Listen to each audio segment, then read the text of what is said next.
एक बार ये वीडियो आप देखें। नामिका जी, मुझे लगता है कि देश के दूसरे प्रधानमंत्रियों को इस तरीके से बिलिटिल नहीं करना चाहिए। आप मुझसे पूछ रही कौन प्रधानमंत्री ने ऐसा काम किया, क्या दूसरे प्रधानमंत्री, इसका मतलब उनको जिम्मेदारी नहीं थी क्या वो अपने काम जिम्मेदारी के साथ नहीं, अगर जिम्मेदारी के साथ नहीं काम करते तो उनको प्रधानमंत्री बनने का हक नहीं है? क्या इस देश ने अटल बिहारी वाजपेयी को जो संसद के ऊपर हमला हुआ तो उसके लिए जिम्मेदार ठहराया? क्या नहीं जिम्मेदार ठहराया? दोस्तों, देश में आम लोगों के बीच जो गुस्सा मौजूदा सरकार के प्रति है वो इस देश की मेन स्ट्रीम मीडिया कभी आपको नहीं दिखाती, लेकिन जैसे ही सत्ताधारी पार्टी के खिलाफ विपक्षी पार्टी अपनी आवाज़ बुलंद करने लगती है, ये मेन स्ट्रीम मीडिया, ये गोदी मीडिया सरकार की सुपारी लेकर सरकार की दलाली करने लगती है। मैं चाहूँगा पहले आप ये वीडियो देखें। जो छत्तीसगढ़ रेस्क्यू की जब बात आती है तो इतना तंगदिल क्यों?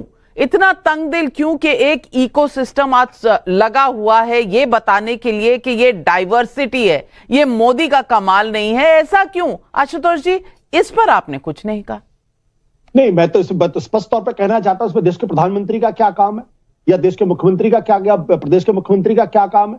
भाई, ये तो आपकी जिम्मेदारी है ना। अगर इस देश के अंदर कहीं किसी भी कोने में अगर किसी तरीके की आपदा आएगी तो देश के प्रधानमंत्री कोई भी हो, कोई भी मुख्यमंत्री हो, उसको यह काम निभाना ही पड़ेगा। अगर वो अपने कमरे में बैठकर खाली नहीं बैठ के देख सकते। तो अगर प्रधानमंत्री जी को अगर चिंता थी तो वाजिब चिंता थी, अगर वहां के मुख्यमंत्री को चिंता थी तो वाजिब चिंता थी। लेकिन इसके आधार पर यह कहना कि हम सिर्फ धामी जी की वजह से वहां पे निकल पाए या प्रधानमंत्री नरेंद्र मोदी जी की वजह से निकल पाए, अगर प्रधानमंत्री जी नहीं होते, अगर मनमोहन सिंह होते या फिर एच.डी. देवेगौड़ा होते तो शायद वो चिंता ही नहीं करते। तो सवाल ये जो सोच है, यही सोच तो इस देश की राजनीति को अलग अलग करने की कोशिश करती है ना। भाई, मैंने तो ऐसे ऐसे प्रधानमंत्रियों को देखा है जो कभी किसी चीज का क्रेडिट नहीं लिया उन्होंने, लेकिन लगातार कॉन्स्टेंटली कोई भी आपदा हो उसमें लगातार जुटे रहे उन्होंने। मैं बिल्कुल, रिस्पॉन्सिबिलिटी है ये उनके ऊपर, पूरी तरीके से उनकी ड्यूटी बनती थी।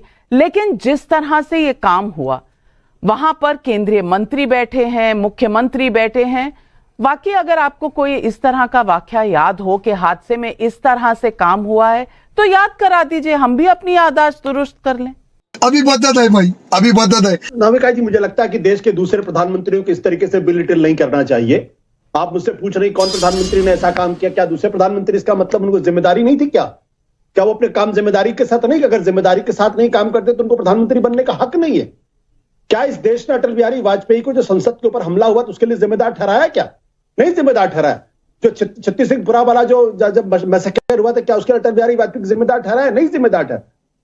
ये जो एक नई टेंडेंसी निकल आई है इस देश की राजनीति के अंदर कि सिर्फ प्रधानमंत्री नरेंद्र मोदी जी ही इस देश का ख्याल रखते, बाकी के प्रधानमंत्री तो किसी लायक नहीं थे, किसी काबिल नहीं थे, उन्होंने तो कभी कोई काम किया नहीं है।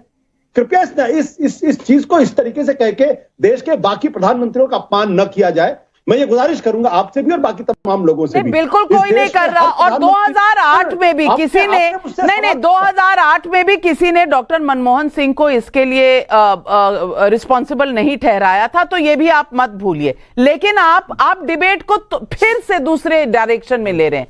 मैं थूकता हूं तेरी सूरत पे। रिस्पॉन्स सिस्टम एक इस तरह की आपदा के लिए आप रिस्पॉन्स सिस्टम पर बात करिए, मैं प्रधानमंत्रियों पर बात नहीं कर रही। नहीं, आप जब ये कह रही हैं तो उस कहने का मतलब ही यही है कि चूंकि नरेंद्र मोदी थे इसलिए रिस्पॉन्स सिस्टम था। आपको अच्छी तरीके से याद होगा कि जब कुवैत के ऊपर हमला हुआ था, जब इराक में किया था, उस वक्त देश का प्रधानमंत्री कौन था? और जो दुनिया के इतिहास का सबसे बड़ा रेस्क्यू मिशन और ऑपरेशन किया जा रहा था, उसकी क्रेडिट किस प्रधानमंत्री ने ली थी? किसी प्रधानमंत्री ने उसकी क्रेडिट नहीं ली, क्योंकि प्रधानमंत्री के तौर पे आपकी जिम्मेदारी है ये। और मेरा मानना यह है कि इस देश में जो अगर नरेंद्र मोदी जी नहीं होते, दूसरा कोई प्रधानमंत्री होता तो भी इसी तरीके से रिस्पॉन्स होता। मंत्री पहुंचते, मंत्री नहीं पहुंचते, इससे फर्क बिल्कुल नहीं पड़ता।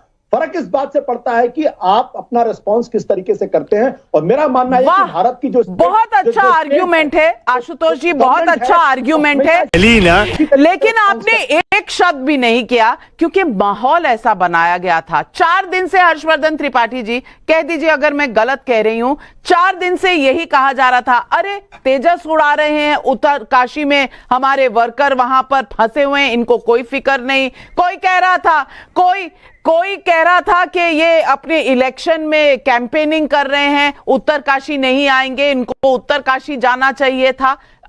तब किसी ने ये नहीं कहा कि वो आए या ना आए, इससे कोई फर्क नहीं पड़ता। आशुतोष जी गौर फरमाइएगा, किसी ने नहीं कहा था, बार बार यही कहा जा रहा था पनौती है, नहीं जा रहे, और कैमरा लगा दो तो आ जाएंगे, और तमाम तरह की चीजें। शायद आशुतोष जी के नजर में ये चीजें आई नहीं। वाह दीदी, नहीं दीदी वाह दीदी। लेकिन एक बार आप ये वीडियो देखें।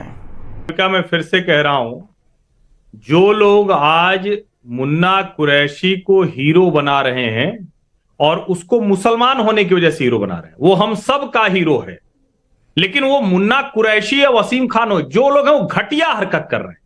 मैं फिर से कह रहा हूं, जो उस पर टिप्पणी कर रहा है, जिन्होंने उनकी पहचान की, वो कम्युनल हैं, ये फांसीवादी लोग हैं, जो इतने बड़े संवेदना वाले वक्त में किसी मुसलमान को, किसी हिंदू को, किसी जाति को, किसी धर्म को उसके आधार पर पहचान रहे हैं। उन लोगों ने प्रधानमंत्री से बात की तो क्या कहा हम एक परिवार की तरह थे। लेकिन ये जो घटिया लोग हैं, चाहे वो पत्रकार हो या नेता हो, और कल को जब कुछ होगा तो कहेंगे ना ना आप क्यों कुछ कह रहे, तब आतंकवादी क्यों मुसलमान खोज रहे। ये शर्मनाक हरकतें करना बंद करना चाहिए। मैं फिर से कह रहा हूं, बोल प्रधानमंत्री के ऊपर जो हमले हो रहे हैं, प्रधानमंत्री उसका जवाब दे लेंगे। भारतीय जनता पार्टी सक्षम पार्टी है, लेकिन देश को हिंदू मुसलमान में बांटना, और इस समय में इतने संवेदनशील वक्त में 17 दिन वो लोग एक दूसरे से कंधे से कंधा मिलाकर रहे, योग करते रहे। आपको याद होगा जब योग दिवस होता है 21 जून को, तो बहुत से लोग उसमें भी हिंदू मुसलमान लेके आ जाते हैं। शर्म आनी चाहिए ऐसे लोगों को। एक काम कर, 200 रुपए दे और 50 रुपए काट ओवर एक्टिंग के वजह। देखिए, मैं भी एक चीज के लिए मैं आज हर्षवर्धन जी को बहुत साधुवाद दूंगा और उनको धन्यवाद भी दूंगा कि जिन्होंने एक बात बहुत अच्छी कही। उन्होंने कहा इस देश के अंदर जो लोग हिंदू मुसलमान की पॉलिटिक्स करते हो, घटिया राजनीति करते हो, फांसीवादी राजनीति करते हैं, उनकी निंदा होनी चाहिए। मैं इस बात के लिए हर्षवर्धन जी के साथ हूं 100%। इस देश के अंदर जो लोग भी हिंदू मुसलमान की पॉलिटिक्स करते हैं, वो घटिया राजनीति करते हैं और इस देश के साथ, देश की आत्मा के साथ खिलवाड़ करते हैं। ऐसे लोगों की निंदा होनी चाहिए, ऐसी राजनीतिक पार्टियों की भी निंदा होनी। बिहार में हुआ कि नहीं? बिहार में जब हॉलीडेज, जब छुट्टियां डिक्लेयर होती हैं और हिंदू छुट्टियां काटी जाती हैं, आप उनके बारे में भी कहेंगे?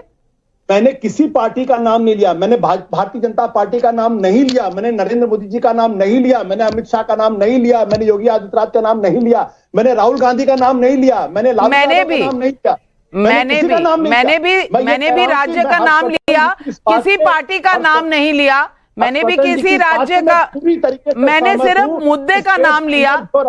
नहीं, मैं हर्षवर्धन जी की इस बात से पूरी तरीके से सहमत हूं, उनको साधुवाद देता हूं कि इस देश के अंदर जो लोग हिंदू मुसलमान की राजनीति करते हैं, पोलराइजेशन की पॉलिटिक्स करते हैं, उन लोगों की निंदा होनी चाहिए और राजनीति में उनके लिए कोई जगह नहीं होनी चाहिए। बहुत अच्छी बात कही, लेकिन जवाब फिर भी नहीं दिया। आशुतोष जी तुरंत निंदा कीजिए कि जिन्होंने मुन्ना कुरैशी, वसीम खान का चरित्र चित्रण करने की कोशिश की, वो भी घटिया लोग हैं इस संवेदनशील समय में। तुरंत करिए निंदा। 100% मैं निंदा करता हूं। मैं दाएं बाएं बात करता ही नहीं, ब्लैक एंड व्हाइट में निंदा करता हूं। जो भाई कैसी लगी? मैं शलभमणि त्रिपाठी जी, शलभमणि त्रिपाठी जी, प्रधानमंत्री का दायित्व था, उन्होंने किया, लेकिन इसमें भी जब मजहब ढूंढा गया तो हिंदू मुस्लिम इस देश में कौन कर रहा है? इस देश में बहुत अच्छी बात आशुतोष जी ने भी कही, बहुत अच्छी बात हर्षवर्धन जी ने भी कही। मुझे तो याद आता है कि बाटला एनकाउंटर हुआ था और मोहन शर्मा जी थे, इंस्पेक्टर थे, उनका बेटा जिंदगी और मौत से जूझ रहा था, डेंगू हुआ था उसको दिल्ली में, और बाटला में एनकाउंटर की सूचना मिली कि वहां आतंकवादी छुपे हैं और भाग कर गए वो बेचारे, और बेटा जिंदगी मौत से दिल्ली के अस्पताल में जूझता रहा और मोहन शर्मा जी इंस्पेक्टर साहब शहीद हो गए। उनको लाद कर लाया गया, शहीद हो गया, अस्पताल पहुंचाया गया। उस पर किसने राजनीति की? मैं नाम नहीं लेना चाहता, लेकिन एक बड़े नेता ने इस देश के कहा कि जब एनकाउंटर हुआ, आतंकी मारे गए, तो इस देश की एक बड़ी नेता रो रही थी। झूठ बोलो, झूठ बोलो, झूठ बोलो। आपने देखा कि किस तरह से ये गोदी मीडिया के पत्रकार पत्रकारिता का स्तर न जाने और कितना नीचे गिराएंगे। ऐसे एंकर को या इन पत्रकारों को सुपारी पत्रकार कहना बिल्कुल गलत नहीं होगा। ऐसे ही पोल खोल और गोदी मीडिया को एक्सपोज करने वाली वीडियो देखने के लिए चैनल को सब्सक्राइब कर लें, वीडियो को लाइक और शेयर भी जरूर कर दें। शुक्रिया।